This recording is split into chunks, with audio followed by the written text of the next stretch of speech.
¿Dónde fuiste ayer por la noche? Estaba trabajando. Con esto me vas a querer solo a mí.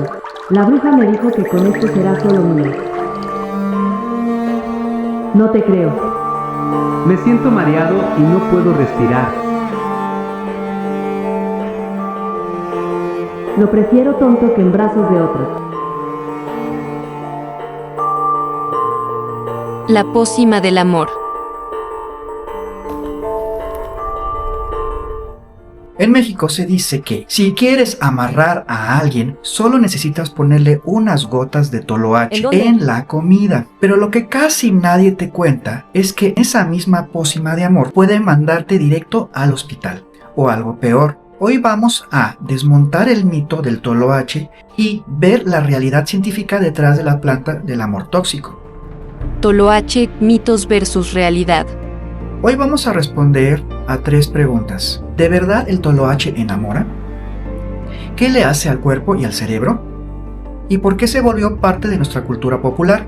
No se recomienda el uso de esta planta. Ante cualquier intoxicación, acude al hospital.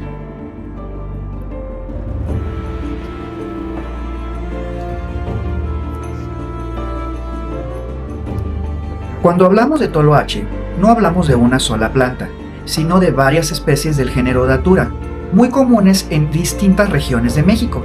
Se reconocen por sus flores en forma de trompeta, generalmente blancas o violáceas, y por sus frutos espinosos, llenos de semillas.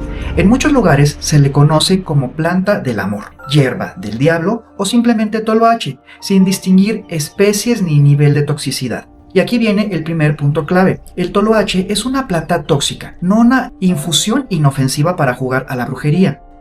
Origen del nombre y raíces culturales. El nombre toloache proviene de la palabra en náhuatl como toloatzin o tolohuachihuatl. Una de las interpretaciones habla de la cabeza inclinada, aludiendo tanto a la flor como al efecto de dejar a la persona doblada por la embriaguez y a la confusión. En la época prehispánica y colonial, el toloache tuvo un papel en prácticas rituales chamínicas de distintos pueblos indígenas, siempre asociado a visiones, a fuerzas peligrosas y a un tipo de conocimiento que no cualquiera debía tocar. Con el tiempo, esta carga ritual se mezcló con la brujería popular y el imaginario del amarre amoroso. Y si poco a poco el toloache pasó de ser una planta temida y respetada a convertirse a la famosa pócima del amor de la cultura popular. Mitos populares del toloache. Mito número 1. El toloache sirve para amarrar a tu pareja. La idea es simple si le pones toloache a la comida o a la bebida de alguien. Esa persona se va a enamorar de ti o se va a volver sumisa. Esta creencia se mezcla con trabajos de brujería, limpias y todo lo industrial informal de amarres. Mito número 2. En dosis pequeñas no pasa nada. Hay quien asegura que unas gotas en el café, en la cerveza o en el tequila son seguras y solo provocan que la persona se afloje un poco y que se deje querer.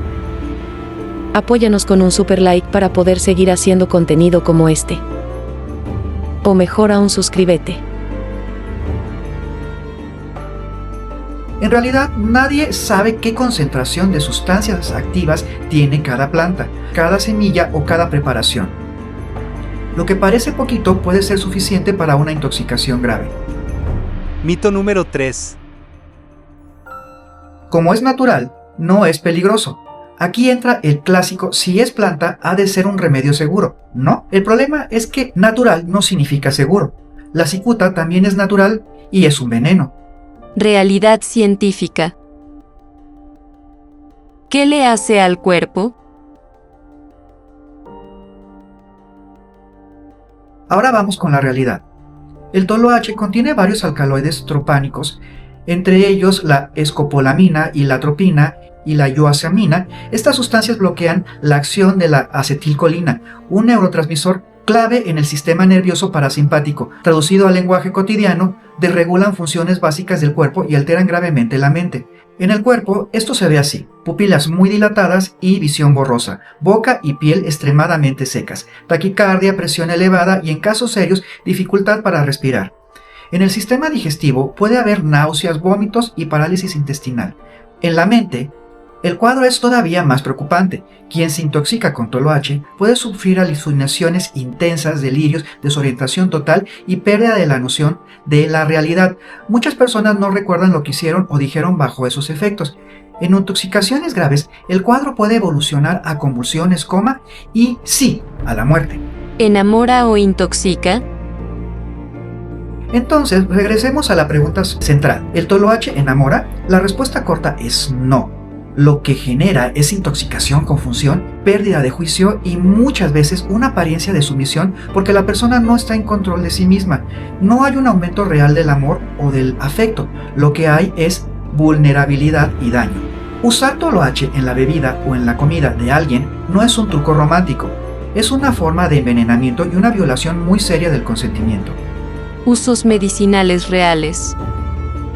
Ahora, para ser justos, algunas de estas sustancias como la escopolamina se usan en medicinas modernas en dosis muy controladas. Se emplean como fármacos para prevenir el mareo por movimiento, como antiespasmódicos, y en ciertos tratamientos específicos en la medicina tradicional el toloache se ha usado en cataplasma o preparaciones externas para aliviar dolores, pero incluso así el margen entre efecto y toxicidad es muy pequeño. Que una planta tenga aplicaciones médicas no significa que sea seguro usarla por tu cuenta, mucho menos en secreto sobre otra persona. El toloache, y en general las distintas especies de datura, han sido una de esas plantas que se mueven en la frontera entre la medicina y el veneno, entre lo sagrado y lo prohibido. No es exclusivo de México ni de la famosa historia del toloache como pócima de amor. En muchas partes del mundo, distintas culturas han jugado con este mismo filo extremadamente peligroso. En América del Norte y Mesoamérica, varios pueblos indígenas hicieron de la datura una herramienta ritual y a la vez, un remedio puntual. En el suroeste de lo que hoy es Estados Unidos, grupos como los Chumash, los Mojave, los Yuma o los Cahuilla utilizaban brebajes de datura en ceremonias de iniciación y en ritos para obtener visiones y comunicarse con sus dioses o espíritus. No era una planta para cualquiera. Se tomaba bajo supervisión en situaciones muy controladas y siempre con la conciencia de que un error en la dosis podía costar la vida. Más al sur, en Mesoamérica, pueblos nahuas, algunos mayas y zapotecas también conocían bien este poder ambiguo. En crónicas coloniales se menciona su empleo en prácticas mágicas, pero también en medicina tradicional. Por ejemplo, semillas molidas aplicadas externamente para aliviar dolores e inflamaciones. Los mismos componentes que desencadenan delirios y alucinaciones se intentaban aprovechar como analgésicos y antiinflamatorios, siempre bajo la idea de que esta planta era peligrosa, pero útil en manos del especialista. En Europa la historia no es muy distinta, solo cambia el escenario. Allí se la conoció como estramonio y se fue colando en herbarios y farmacopeas. Durante siglos se fumaron hojas de datura en mezclas para aliviar el asma y la bronquitis. Se prepararon ungüentos para dolores reumáticos y musculares, y se usaron extractos como sedantes o anestésicos ligeros antes de pequeñas intervenciones. Al mismo tiempo, la planta estaba rodeada de una aura siniestra, asociada a brujas, aquelarres y los famosos ungüentos de vuelo. Mientras algunos médicos intentaban medir dosis y usos, la imaginación popular la ponía en el caldero de la magia negra. En la India, datura entra por la puerta de la medicina tradicional.